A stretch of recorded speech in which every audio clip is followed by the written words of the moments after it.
오늘 아침에 주시는 하나님 말씀은 신약성경 마태복음 18장 1절로 10절의 말씀입니다.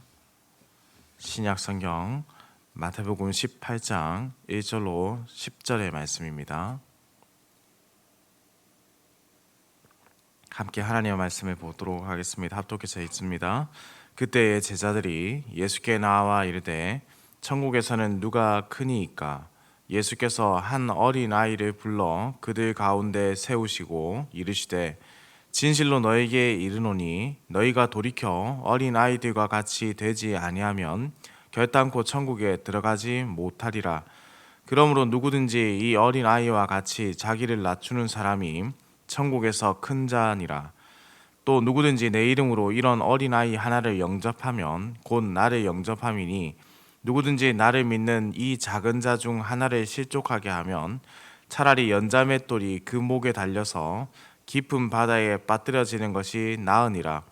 실족하게 하는 일들이 있음으로 말미암아 세상에 화가 있도다. 실족하게 하는 일이 없을 수는 없으나 실족하게 하는 그 사람에게는 화가 있도다. 만일 내 손이나 내 발이 너를 범죄하게 하거든 찍어 내버리라. 장애인이나 다리 저는 자로 영생에 들어가는 것이 두 손과 두 발을 가지고 영원한 불에 던져지는 것보다 나으니라. 만일 내 눈이 너를 범죄하게 하거든 빼어 내버리라. 한 눈으로 영생에 들어가는 것이 두 눈을 가지고 지옥불에 던져지는 것보다 나으니라. 삼가 이 작은 자 중에 하나도 업신여기지 말라. 너희에게 말하노니 그들의 천사들이 하늘에서 하늘에 계신 내 아버지의 얼굴을 항상 배옵느니라. 아멘. 오늘 말씀의 시작, 참으로 안타깝게 그지없는 일이 일어나는데요. 예수님께서 장차 순환을 당하실 것을 예언하신 지 얼마 지나지 않았음에도 제자들은 예수님께 나와서 천국에서 누가 크냐라고 물어봅니다. 지금도 그렇지만 그 당시 유대 사회에서는 서열이 매우 중요한 부분을 차지하고 있었습니다. 그래서 어떻게 본다면 이렇게 물어보는 이 제자들의 행동은 상당히 자연스러운 부분이 없지 않아 있긴 합니다. 허나 조금 전 언급한 대로 예수님께서 순환당하실 것을 말씀하신 지 얼마 지나지 않은 시점이라는 것을 또한 기억해야 합니다. 제자들은 그 말씀을 들었음에도 예수님의 순환에는 관심이 없고 그들의 지위에만 관심을 가지고 있었다는 점은 참으로 안타깝다는 것이죠. 예수님께서는 제자들의 이러한 질문에 직접적인 대답을 하지는 않으십니다. 대신 예수님께서 어린 아이 한 명을 불러서 가운데 세우시고 말씀하시죠. 3절의 말씀입니다. 이르시되 진실로 너에게 이르노니 너희가 돌이켜 어린 아이들과 같이 되지 아니하면 결단코 천국에 들어가지 못하리라. 여기서 헬라어 표현에 보시면은 문장 제일 앞에 부정을 의미하는 우라는 단어와 매라는 단어가 이중으로 등장합니다. 그만큼 무엇이겠습니까? 강조한다는 거죠. 결단코 이런 것들이 아주 큰 강조를 뜻합니다. 절대. 그러나 우리가 오해해서는 안 되는 점이 있습니다.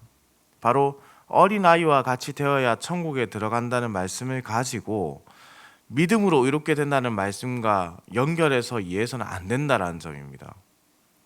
여기서 말씀하고 있는 천국에 들어간다라는 것은 의롭게 된다라는 칭의적인 구원의 부분을 말씀하는 것이 아닙니다. 이미 천국의 백성이 된 자들의 삶을 말씀하고 있는 겁니다. 그렇다면 무슨 의미겠습니까? 바로 어린아이들과 같이 자기를 낮추는 사람이 천국에서 큰 자라는 것.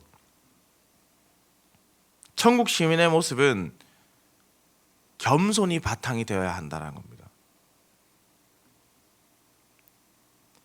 이것은 세상의 가치관과는 매우 다른, 완전히 다른 가치관이죠.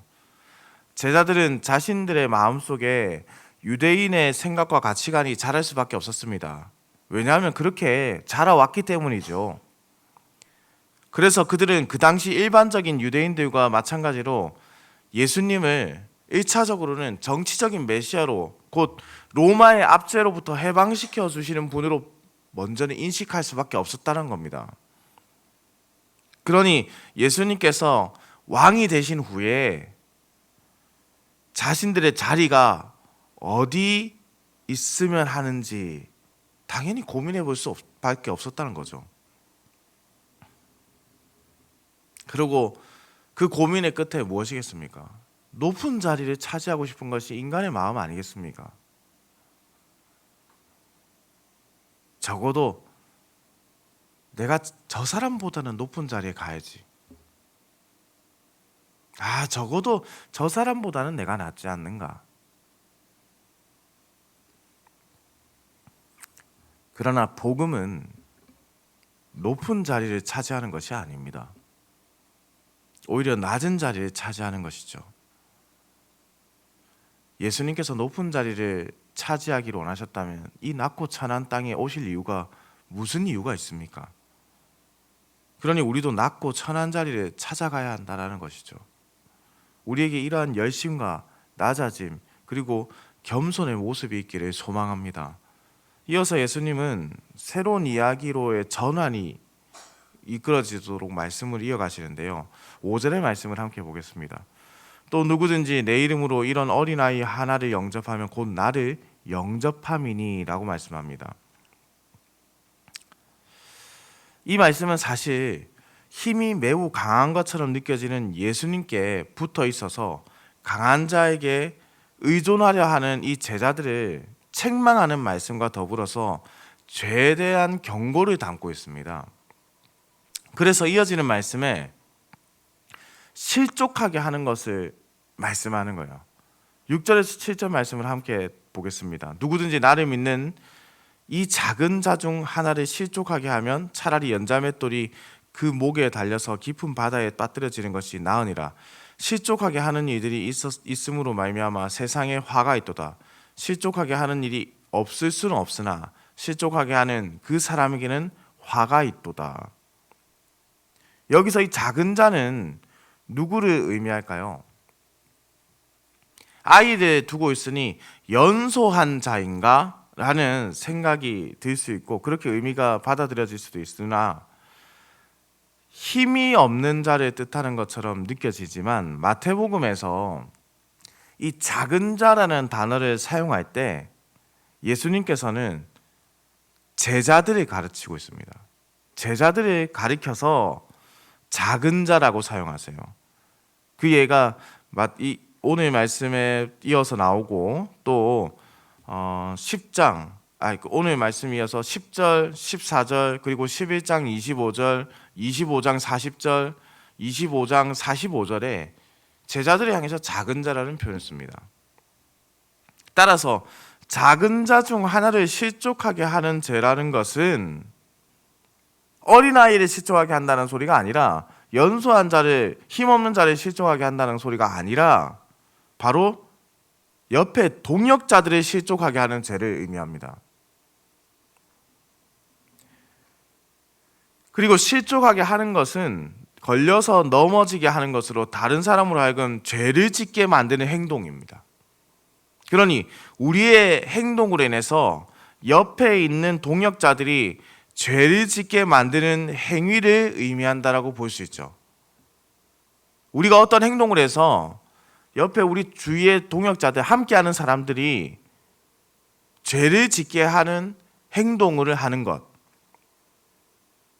이러한 자를 어떻게 하라고요? 연자맷돌을 그 목에 달려 깊은 바다에 빠뜨려지는 것이 낫다. 이는 믿는 자로 하여금 죄를 짓게 하는 행동이 얼마나 심각한 죄를 의미하는 것인가, 그것을 알려주는 대목이라 할 수 있습니다. 실족하게 하는 일이 많은 세상을 살아가지요. 그래서 예수님께서도 실족하게 하는 일이 있을 수밖에 없다라는 사실도 인지하고 계십니다. 다만 그럼에도 실족하게 하는 일이 있을 수밖에 없다고 자기 스스로를 위안하며 합리화하면서 그런 일을 저지르고 아무런 책임이 없는 것처럼 살아가서는 안 된다. 세상이 이러니까 우리도 어쩔 수 없다. 그런 식의 말은 결코 변명이 되지 않는다라는 말씀을 하는 거예요. 죄란 참으로 무서운 것입니다. 그래서 예수님은 신체의 일부가 죄를 범하면 그것을 포기하여 찍어버리라고 말씀하셨어요. 이는 실제 이렇게 하라는 뜻이 결코 아닙니다. 그만큼 죄를 짓게 하는 유혹과 환경으로부터 찍어서 벗어나라는 거예요. 사랑하는 흥덕향상교회 성도님들, 제자들이 살아온 삶의 환경이 어떠했습니까? 그들은 유대의 문화를 배우면서 유대인의 생각을 가지고 살아왔지요. 그러다 보니 스스로 지위라는 것을 배우게 되고 학습하게 되고 만들어내고, 예수님께서 정치적인 왕이 되셨을 때에 그 왕의 옆자리에 앉고 싶어하는 욕심을 나타내기 시작했습니다. 그러나 이들의 생각이 얼마나 허황된 것인지요. 그 살아온 환경이 그렇다는 것은 결국 핑계밖에 되지 않다는 것이죠. 그리스도인이라는 사람들은요, 과거의 연연에서 살아가는 사람들이 아닙니다. 지금을 살아가는 사람들이에요. 하나님 앞에서 지금을 사는 것, 현재를 사는 것, 지금 나에게 주어진 말씀을 있는 그대로 받으면서 행하며 사는 것. 내가 옛날에는 이렇게 했는데 내지는 내가 앞으로는 이렇게 할 거야. 의미가 없어요. 현재 나에게 주어진 말씀을 그대로 살아내는 것이 더 중요한 것입니다. 그러니 나에게 주어진 말씀과 뜻을 그대로 나타내야 하는 겁니다. 장차하는 것도 아니고 이전에 했었다도 아니에요. 그런 의미에서 우리 주변에, 나의 주변에 속해 있는 동역자들에게 상처를 주는 악한 이들을 결코 해서는 안 됩니다.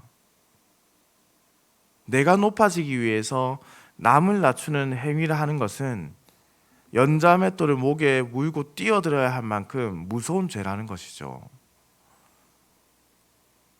우리 주위에 있는 동역자들이 범죄할 수 있는 환경을 만드는 것도 안 됩니다. 손과 발과 눈을 찍어버려야 하는 죄라는 것을 기억해야 합니다. 교회 내에서 일어나고 있는 사소한 험담이라던가 악한 말들, 음란한 범죄들, 돈과 관련된 범죄들, 결국 우리 옆에서 일어나고 동조하게 만들거나 묵인하게 하는 이 죄들로 인해서 더욱 커져가고 상처받는 우리의 동역자들이 너무나 많아진다는 것을 우리가 기억해야 합니다.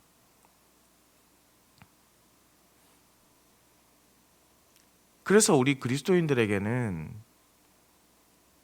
세상 사람들에게 요구되는 정도가 아니라 더 높은 도덕적인 삶이 요구되는 거예요. 더 높은 도덕성이 필요하다는 뜻입니다. 세상이 그렇지 않기 때문에 우리도 그럴 수밖에 없다면서 자기를 위로하며 합리화하는 것이 아니라 바로 온전한 신앙을 위해서 우리 자신을 더욱 참된 그리스도인이 되도록 독려해야 한다는 것이죠.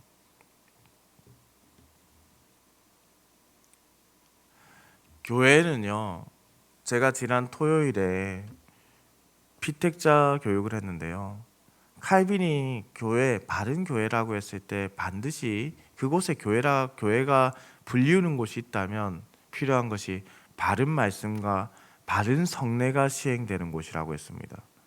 그리고 그 후에 그의 책에서 그 내용을 보았을 때 추가되는 것이 있는데 바로 뭐냐면 바르게 권증이 시행되는 곳입니다. 한국 교회가 잘못된 행동에 대해서 치리를 하지 않는 이들이 너무나 많이 발생하기 시작했습니다. 묵인하고 덮어주고 그러면 우리가 이렇게 생각하잖아요. 목사님, 사랑은 모든 허다한 죄를 덮는다면서요. 덮어줘야죠. 지난 구약학 수업을 들으면서 기동현 교수님께서 이런 말씀을 하셨습니다. 한국 교회가 범죄하게 되는 결정적인 계기가 사랑을 말해야 될 때 법을 말하고 법을 말해야 할 때 사랑을 말했기 때문이다.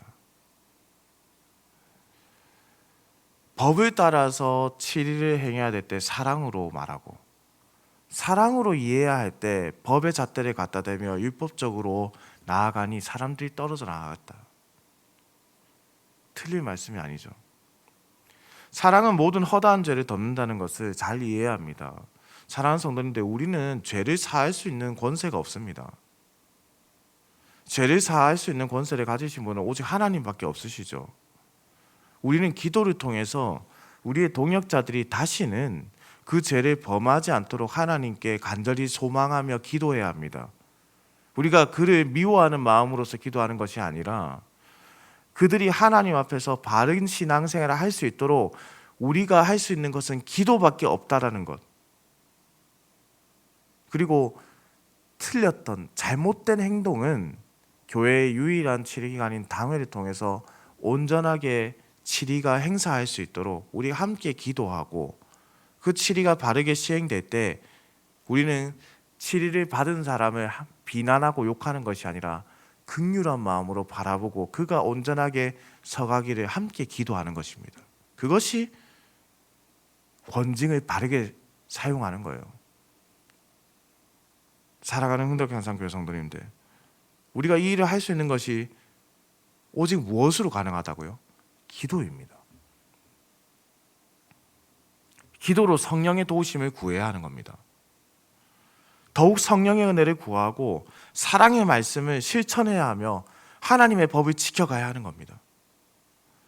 성도님들, 낮고 천한 자리에 찾아오신 예수 그리스도를 믿는 예수 그리스도의 제자인 성도님들, 우리가 높아지기로 원한다면 이 복음이라는 것은 세상 사람들에게 의미가 없어지는 겁니다. 우리가 낮아져야 합니다. 철저히 자신을 낮춰야 합니다. 찾아가야 합니다. 죄가 아니라 복을 전하는 길을 찾아가야 합니다. 비난이 아니라 감사와 기쁨의 말을 전하는 곳을 찾아가야 합니다. 우리를 통해서 그렇게 할 때 구원받는 자의 수가 날로 날로 더하게 될 것이고 우리의 교회는 더욱더 하나 될 것입니다. 성령이 그렇게 우리의 교회를 하나 되게 하실 거거든요. 우리가 이 복을 행하길 바랍니다. 이번 한 주간 이 말씀에 도전을 받으십시오. 낮고 천한 자리를 찾아가겠습니다. 동시에 높아지려는 마음을 겸손한 마음으로 바꾸겠습니다. 나로 인해서 상처받는 자들의 수를 줄이고 나로 인해서 예수 그리스도를 아는 자의 수를 늘려가는 한 주를 살아가겠습니다. 우리에게 필요한 것은 무엇이라고요? 나의 능력이 아닙니다. 기도를 통해 성령의 은혜를 구하는 것입니다. 이번 한 주간 이렇게 큰 성령의 은혜가 우리 가운데 있기를 우리 주님의 이름으로 축원합니다. 기도합니다. 사랑과 은혜가 풍성하시며 인간의 생사 화복을 주관하시는 천지를 창조하신 살아계신 우리 하나님 아버지, 생명의 하루를 우리에게 허락하시고 이렇게 아침을 깨워서 주의 전으로 불러주시고 기도하게 하시며 주의 말씀을 선포하여 주시니 감사와 찬송을 올려드립니다. 오늘 우리에게 주신 이 생명의 하루를 온전히 하나님의 기쁨이 되도록 쓰이게 하여 주옵소서. 하나님 아버지, 우리가 예수 그리스도를 믿는다고 말하면서 우리도 그 당시 제자들과 같은 모습을 가지고 있지는 않았는지요. 나의 유익을 위해서, 나의 성공을 위해서 복음을 사용하려 했던 모습이 있지는 않았는지 돌아봅니다. 동시에 나의 높아짐을 위해 나의 주위에 있는 동역자들을 무시하거나 낙심케 하지는 않았는지도 돌아봅니다. 주님, 우리의 무지함과 죄 많음을 용서하여 주시고 긍휼히 여겨 주시옵소서. 우리가 주의 말씀대로 행하며 살 수 있도록 성령께서 힘과 능력을 더하여 주옵소서. 그리하여 우리 주위 동역자들이 낙심하여 떠나가는 일이 없어지고 오히려 구원받는 자의 수가 더해지는 은혜의 날들이 가득하도록 주께서 우리의 삶을 인도하여 주시옵소서. 오늘도 운전하는 모든 성도들의 운전대를 붙잡으시고 들어가거나 나가거나 주의 복을 누리는 인생이 되게 하시며 이번 한 주간 연로하신 성도님들의 영과 육을 지켜주시고 주님이 부르신 날까지 기쁨으로 이 땅을 살다가 주님께서 부르실 때에 기쁨으로 주님의 품에 안길 수 있도록 성령께서 영과 육을 강건하게 하여 주옵소서. 병상에 있는 자들을 일으키시고 그간 예배 생활을 하지 못했던 자들의 마음의 문을 여셔서 우리 이번 주간에는 주님을 더욱더 간절히 소망하게 하시며 다가오는 주일에는 함께 모여 예배하는 마음이 생길 수 있도록 주님께서 그 마음의 문을 열어 주옵소서. 또한 함께 예배드려온 모든 성도들에게는 이번 한 주간 더욱더 주님의 말씀을 따라 살게 하시고 거룩한 하나님의 백성의 삶을 살며 주일을 맞이할 수 있도록 주님 인도하여 주시옵소서. 감사를 드립니다. 살아계신 우리 주 예수 그리스도의 이름으로 기도드립니다. 아멘.